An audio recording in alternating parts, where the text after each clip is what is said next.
ناظرین، ہم پروگرام احوال گلگت بلتستان میں گلگت بلتستان کے مسائل اور وسائل کی بات کرتے ہیں اور یہاں کے عوام کو درپیش جو مشکلات ہیں ان مشکلات کی جو الجھی ہوئی گتھی ہے ہم کوشش کرتے ہیں کہ ہم اپنے مہمانوں کے ذریعے سے کسی طریقے سے ہم الجھی ہوئی گتھیوں کو ہم سلجھا سکیں۔ آج کا پروگرام اس حوالے سے انتہائی اہمیت کا حامل ہے کہ گلگت بلتستان میں اگرچہ بہت سارے ان گنت مسائل جو ہیں وہ ہمیشہ سر اٹھاتے نظر آ رہے ہیں، لیکن ان مسائل میں جو انفارمیشن ٹیکنالوجی سے جڑا ہوا جو مسئلہ ہے، جو انٹرنیٹ کا جو مسئلہ ہے، وہ یقیناً یہاں کے لوگ بہت شد و مت کے ساتھ اس مسئلے کو کسی طریقے سے حل کرانے کے لیے اپنی کاوشیں کر رہے ہیں، اور یقیناً قانون ساز اسمبلی میں بھی اس حوالے سے آوازیں اٹھتی رہیں اور مختلف سٹیک ہولڈرز نے اپنی بے چینی کا اظہار وقتاً فوقتاً جو ہے مختلف شکلوں میں کیا ہے۔ اگرچہ اس نظام کی بہتری کے لیے بھی جو متعلقہ ذمہ دار حکام ہیں وہ ضرور اپنی کاوشیں کر رہے ہیں، لیکن کیا وجہ ہے کہ یہ کاوشیں نظر نہیں آ رہی ہیں، اور اگر یہ کاوشیں ہو رہی ہیں تو یہ اس میں کتنے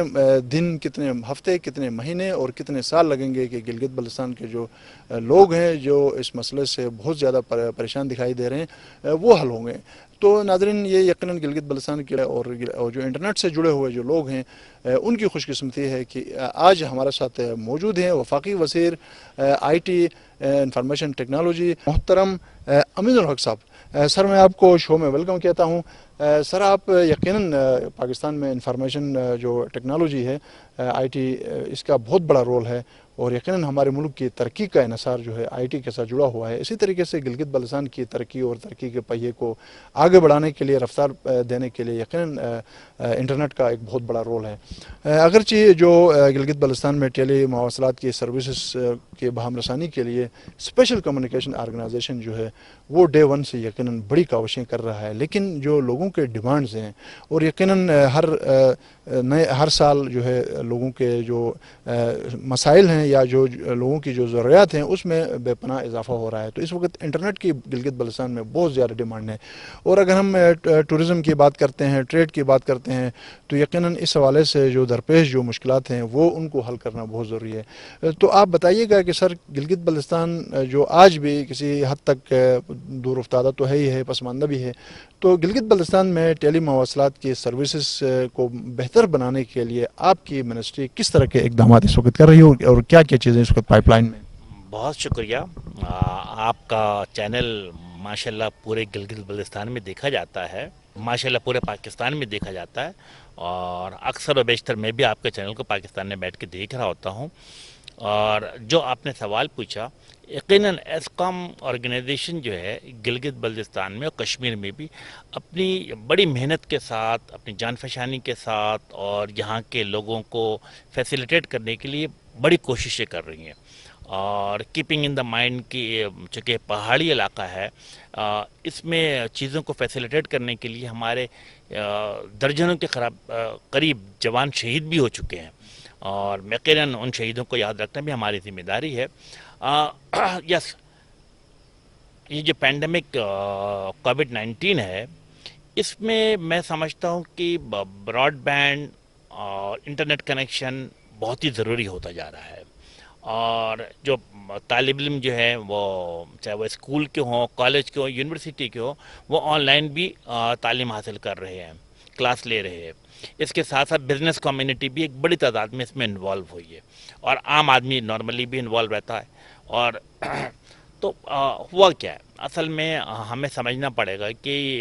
گلگت بلتستان، گلگت میں بالخصوص 4.5 برانڈ ویتھ کے طور پر عام طور پر روزانہ کی ریکوائرمنٹ ہوتی تھی، لیکن جیسے یہ پینڈیمک پھیلا تو یہ تیزی کے ساتھ بڑھتا، اس کی ڈیمانڈ بڑھتی چلے گی، اور ڈیمانڈ 4.5 سے بڑھتے بڑھتے 10 بینڈ ویتھ پہ بھی چلا گیا، اور الحمدللہ مطلب آپ یہ سمجھ لیں گے 4.5 سے ڈبل کرنے کے باوجود بھی ڈیمانڈ ابھی بھی پوری نہیں ہو رہی ہے۔ یقیناً آج ہمارا گلگت بلتستان کا دورہ تھا، جہاں کے لوگوں کے ساتھ میٹنگیں کی، اور آپ کے پروگرام کے بعد دوبارہ ہم نے ان کے ساتھ میٹنگ رکھی ہے کہ ہم اس بات کی کوشش کریں گے کہ جو ایکچوئل ڈیمانڈ گلگت بلتستان کی ہے وہ اس کو لازمی طور پہ پورا کیا جائے۔ ساتھ ساتھ آپ نے سوال پوچھا کہ وہ کیا وجوہات ہیں کہ دوسری ٹیلی کمیونیکیشن کمپنی ٹیلکو سے وہ گلگت میں کیوں نہیں آ رہی ہے۔ میرا خیال ہے کہ ایک دو کمپنی آلریڈی یہاں پہ کام کر رہی ہیں، لیکن ہمیں اور آپ کو سمجھنا پڑے گا، اور میں آپ کے بڑے چینل کے توسط سے گلگت اور بلتستان کے عوام کو، پاکستان کے عوام کو بالخصوص میسج دینا چاہوں گا کہ اصل میں یہ جو پرائیویٹ آرگنائزیشن ہے یہ کمرشل کے طور پہ کام کرتی ہیں. جہاں پر انہیں بینیفٹ نظر آتا ہے, جہاں پر انہیں پیسے نظر آتے ہیں, وہاں پہ وہ انویسٹمنٹ کرتے ہیں. اب گلگت بلتستان ہو یا میرا فاٹا کا علاقہ ہو یا بلوچستان کے دور دراز علاقے ہوں, یہ انٹیریئر سندھ ہو یا سودرن پنجاب ہو, تو یہاں پر مشکل یہ ہے کہ یہ انویسٹمنٹ سے اوائڈ کرتے ہیں. لیکن یس, ہماری خواہش ہے جس طرح پاکستان کے مختلف دیہی علاقے ہیں وہاں پہ یوسف کے ذریعے ہم ٹاور بناتے ہیں اور لوگوں کو فیسیلیٹیٹ کرتے ہیں. یہاں پر گلگت بلتستان میں ہم میک شور کریں گے کہ تمام ٹیلیکوم کمپنیوں کو اپنے پاس بلائیں اور میک شور کریں کہ اگر ہم انہیں اسپیکٹرم دیتے بھی ہیں تو اس بات کا میک شور کیا جائے کہ وہ تمام چیزیں گلگت بلتستان کے عوام کی بہتری کے لیے ہو, یہاں کے نوجوان, یہاں کے جو بزنس کمیونٹی, ان کی بہتری کے لیے ہو. تو انشاءاللہ تعالیٰ اس پہ ہم ورکنگ کر رہے ہیں اور انشاءاللہ تعالیٰ ہم نظام کو بہتر سے بہتر کریں گے. سر جیسا کہ آپ نے فرمایا کہ کیونکہ کووڈ-19 کرونا وائرس کی وجہ سے ملک بھر سے طالب علموں کی تعداد یقیناً گلگت بلتستان میں اس وقت موجود ہے, لیکن یہ جو انٹرنیٹ کی جو سے متعلق جو شکایات ہیں یہ گزشتہ, میں چونکہ اس چینل کے ساتھ ہوں اور یہاں سے ہم پروگرام کو ریکارڈ کرنے کے بعد ہم اس انٹرنیٹ کے ذریعے سے اپنے چینل تک اس کو ہم پہنچانے کی کوشش کرتے ہیں, لیکن ہمارے پروگرام کا جو دورانیہ ہوتا ہے اس میں تقریباً کوئی 18-20 GB بنتا ہے. ہم اس سے 18-20 GB کو ہم کم کر کے اس کا ریزولوشن صرف 1.5 یا 2 GB میں ہم لاتے ہیں تاکہ کسی طریقے سے اسکرین بھی ایکسیپٹیبل ہو اور پھر یہاں سے یہ چیز بھی چلی جائے. تو ہمیں 24-48 بلکہ 3-4 دن لگانے کے باوجود بھی ہماری یہ فوٹیج سینڈ نہیں ہوتی ہے. ابھی ہم آپ سے جو گفتگو کر رہے ہوتے ہیں یہ گفتگو جو ہے 15-20-25 منٹ کی ہوگی اور یہ ہمیں 4-5 دن ہمیں لگتے ہیں. تو آپ اندازہ لگائیں کہ یہ گزشتہ کئی سالوں سے یہ صورتحال ہے. تو آپ اندازہ لگائیں کہ یہ ڈیمانڈ ایک دم بڑی نہیں ہے, بلکہ جو سسٹم یہاں لگا تھا وہ اتنا متروک اور اتنا پرانا تھا کہ یہ دنیا کے کسی اور علاقے میں یہ ایکسیپٹیبل نہیں ہے. یہ صرف آزاد کشمیر اور گلگت بلتستان کے متھے لگایا گیا ہے. تو اب دنیا میں نئی چیزیں آ گئی ہیں, تو کیا گلگت بلتستان میں بھی ایسا نیا ایکوپمنٹ لگے گا کہ جس کے بعد جو ہے نہ تو جو سروسز پرووائڈر ہے اس کو تکلیف ہوگی نہ صارفین کو تکلیف ہوگی؟ اس حوالے سے یہ ایکوپمنٹ کب تبدیل ہوگا؟ دیکھیں, مجھے اس بات کا اندازہ ہے کہ براڈ بینڈ سلو جہاں پہ سسٹم ہے بہت ہی سلو طریقے سے چل رہا ہے اور سسٹم کو اپ گریڈ کرنا ویری امپورٹنٹ ہے. جسے کہتے ہیں کہ حالات کے حساب سے, وقت کے حساب سے اس کو اپ گریڈ کرتے رہنا چاہیے. یقیناً یہاں کے ٹیم کے ساتھ میں بیٹھوں گا, ان سے بات کروں گا اور حتی الامکان کوشش ہوگی سسٹم کو اپ گریڈ کیا جائے. اور پھر آپ منسٹری کی آپ انٹینشن دیکھیں, ہماری نیت دیکھیں کہ یہ 30 جون کو اور جو minister of I T and telecommunication کا جو بجٹ تھا اس بجٹ کو اٹھا کے دیکھیں تو الحمدللہ ہم نے گلگت بلتستان آزاد کشمیر کے لوگوں کی تکلیف کو سمجھا اور آئی ٹی منسٹری میں سب سے زیادہ بجٹ وہ ایس کام کے لیے رکھا گیا. کیوں؟ تاکہ وہ سسٹم کو اپ گریڈ کر سکے, نظام کو بہتر سے بہتر کر سکے. تو جہاں میں سمجھتا ہوں کہ جیسا آپ نے بتایا کہ کئی سالوں سے یہ مسائل ہیں, تو میرا خیال ہے کہ اگلے چند مہینے میں انشاءاللہ تعالیٰ چیزوں میں بہتری نظر آئے گی. دوسری جو کمپنیاں ہیں ان کو اس طرف لانے کے لیے آپ کا جو وزارت جو ہے وہ کس طرح کا رول پلے کرے گی؟ نہیں جی, بالکل. میرا خیال ہے کہ تمام ٹیلی کاسٹ کمپنی نے ایک کٹسی کال میرے ساتھ کی تھی جب میں نے وزارت کا حلف اٹھایا تھا. لیکن جیسے آپ کے لیے میں کہ انفارچونیٹلی میں بھی کرونا وائرس کا شکار ہو گیا اور تقریباً 3 ہفتے اپنے آپ کو آئسولیٹ رکھا, تو یہ تھوڑا سا گیپ آیا ہے. یہاں سے جانے کے بعد میرا سمجھتا ہوں اگلے ہفتے تمام جو ٹیلی کمیونیکیشن کمپنیاں ہیں, ٹیلی کاسٹ کمپنی, ان کو بلاؤں گا, ان کے ساتھ بیٹھوں گا اور ایس کام کے جو یہاں کے کرتا درتا ان کے ساتھ ہی بیٹھوں گا. اور تو سر یہ جو سروسز ہیں یہ بڈنگ کے ذریعے ہوں گی یا کہ وداؤٹ اینی بڈنگ کسی کو دیا جائے؟ نہیں, تمام چیزیں جو ہوں گی وہ انتہائی شفاف طریقے سے ہوں گی اور ہر چیزوں کو منسٹر آف آئی ٹی کی پرائرٹی کی کرسٹل کلیئر اور تمام چیزیں میرٹ کے بنیاد پہ دیا جائے. تو یقیناً ہم اسے بیٹھیں گے, چاک آؤٹ کریں گے اور میرٹ کے بنیاد پہ اور شفاف طریقے سے لوگوں کو دیا جائے گا. یقیناً سر آپ کے وزٹ کے بعد یقیناً ہم امید رکھتے ہیں کہ خوشگوار تبدیلیاں اس حوالے سے ضرور رہیں گی. آپ کا تعلق ایم کیو ایم سے ہے اور ایم کیو ایم جو ہے اتحادی جماعت ہے اس وقت پاکستان میں تحریک انصاف کو مضبوط کرنے کے لیے اور وفاق میں ان کو اس مقام تک پہنچانے کے لیے. گلگت بلتستان کے اندر بھی انتخابات میں اپنا کوئی رول پلے کرے گی تو وہ کس شیپ میں کرے گی اور اس حوالے سے آپ کی کیا حکمت عملی ہوگی؟